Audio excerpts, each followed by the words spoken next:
The Great Mother has taken and is taking many different forms on this planet. There were epochs when the cult of worship of the goddess was ubiquitous. It was the golden age of mankind, a time of peace, a worship of wisdom and beauty. The gods used to descend from heaven to earth to incarnate into the bodies of kings' sons and daughters. There was once a king. His name was Prajapati Daksha. He is said to have been nothing less than the son of the god Brahma himself. Brahma recommended Daksha to worship the great goddess so that she could take incarnation as Daksha's daughter. Brahma had a plan.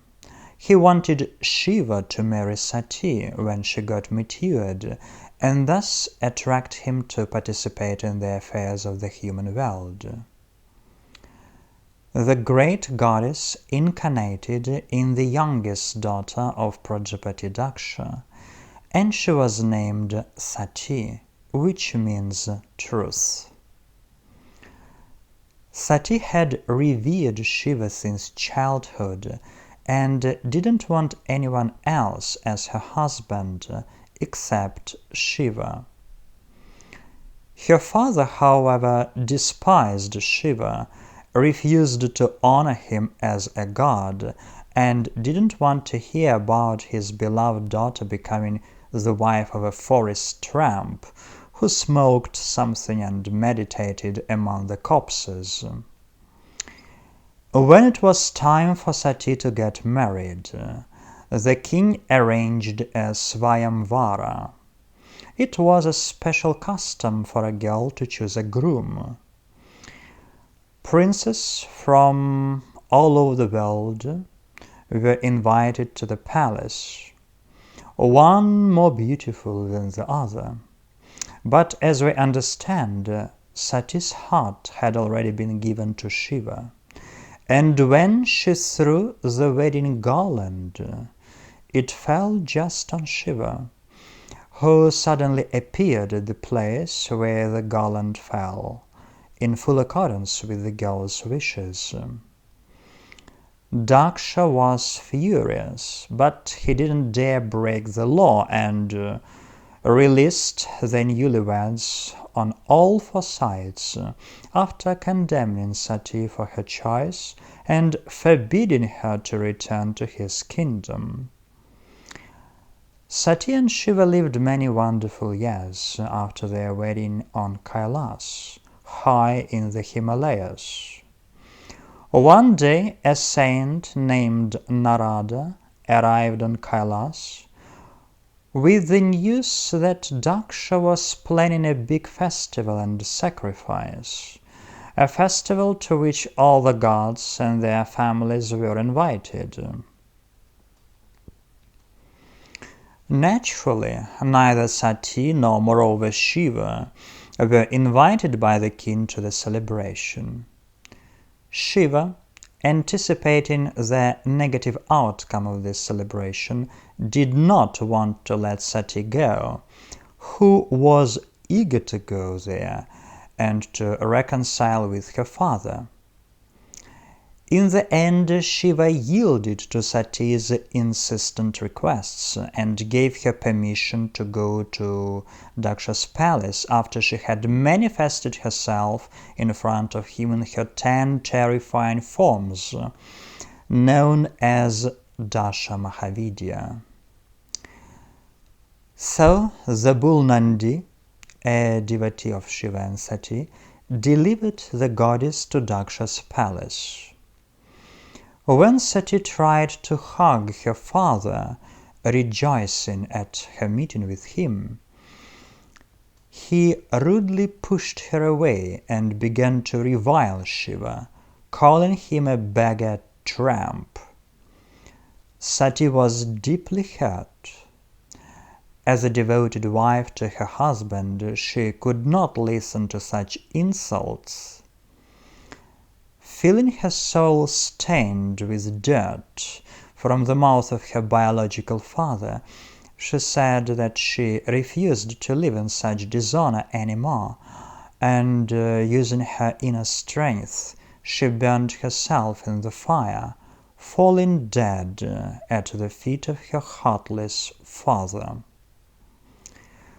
When Nandi returned to Kailas and told Shiva this sad story, Shiva's anger got out of control. In his rage, he created Virabhadra, a warrior capable of fighting even with the gods and defeating them. Shiva shook his matted locks, and a whole army of snakes, giant monsters, and ghosts came out. They did not leave a stone unturned in Daksha's palace. Virabhadra, on the other hand, cut off Daksha's head and put to flight those gods who were bound by their oath to protect Daksha, including the god Vishnu. Shiva also arrived at the palace. He was not interested in anything except Sati's body. Taking it in his arms, he began his dance of destruction. The earth was shaken by terrifying earthquakes, giant tsunamis arose from the ocean, volcanoes woke up, and forests were filled with fires. All living things were put on the verge of destruction.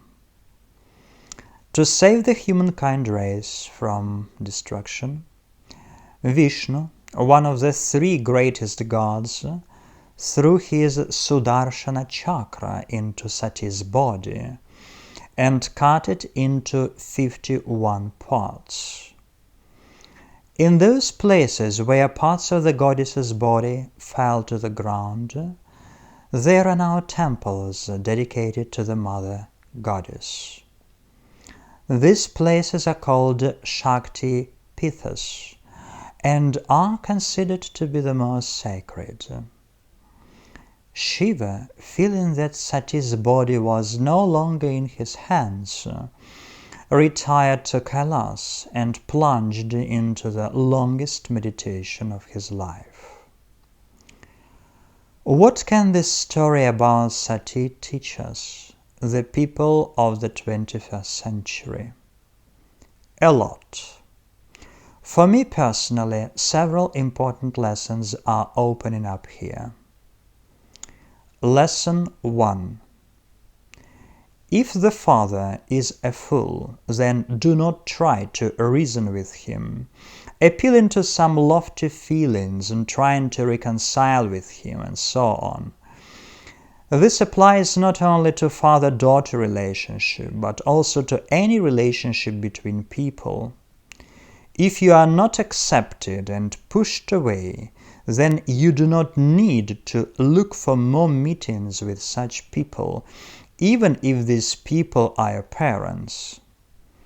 Do not forget that parents are not everything. Sati's story confirms this. Daksha was just her biological father. He didn't even carry her for 9 months in his body, but only performed an act of ejaculation into the womb of Sati's biological mother.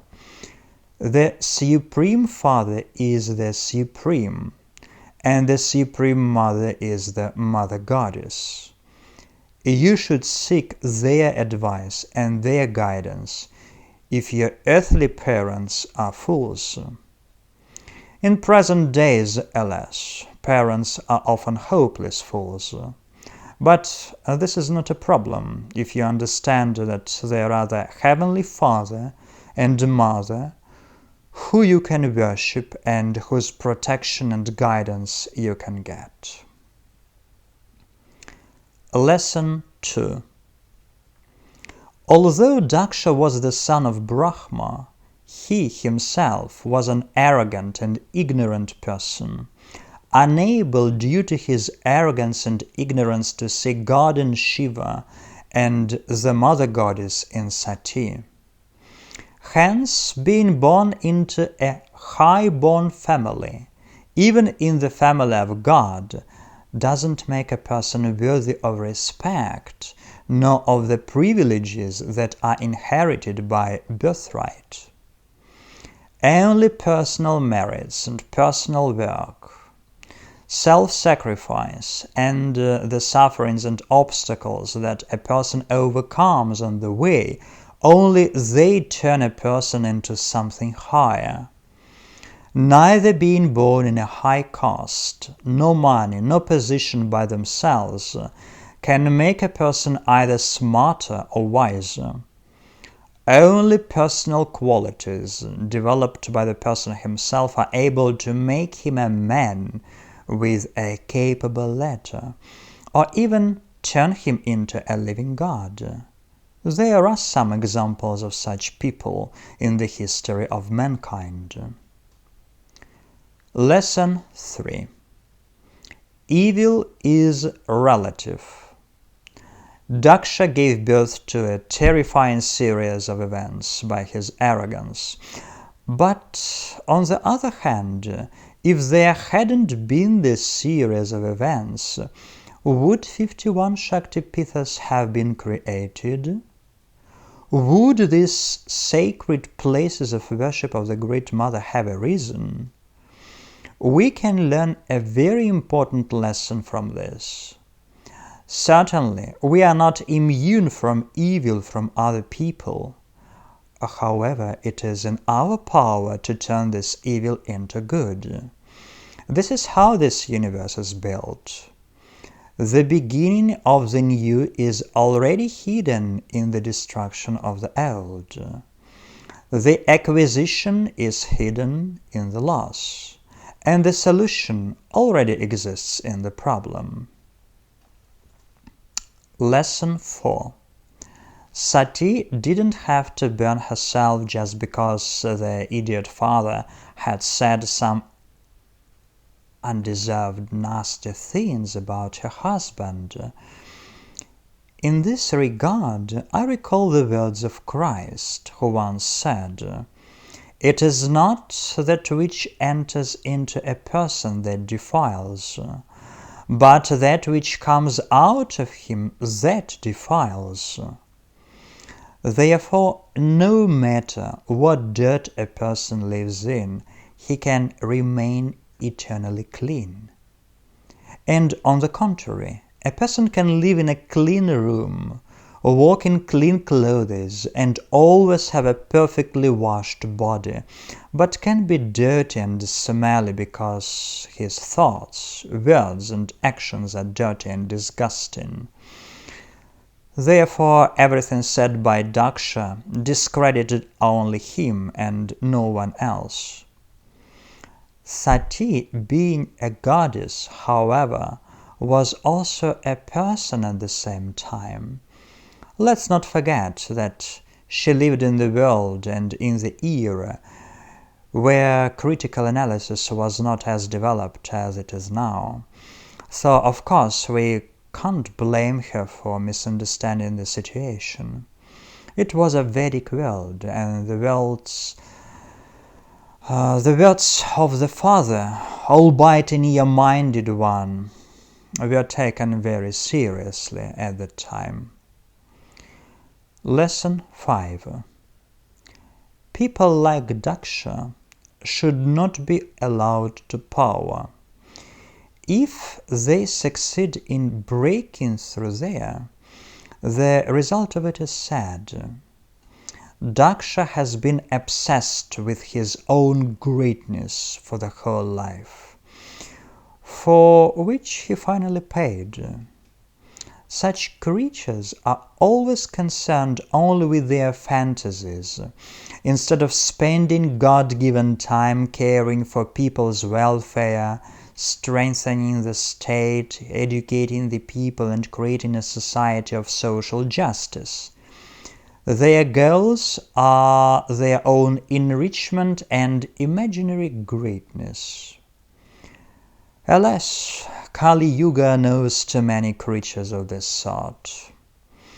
These are people with a demonic system of psyche, obsessed with manias. Until mechanisms are put in place to prevent such beings from holding important government posts, the world will continue to be plunged into poverty, exploitation, injustice, and ignorance. For me, the story of Sati is primarily a love story. The love story of a girl from the royal family and a hermit. What is this sixth lesson about? It teaches us that love is truly unconditional, if it does not seek its own, and is the greatest force in the universe. Love knows neither class, nor national, nor religious, nor any other restrictions, and is able to destroy any obstacles in its path. Therefore, by loving, a person becomes a god, overcomes existing limitations, and is freed from the fetters of karma. And this is the greatest message to modern man by the Mother Goddess.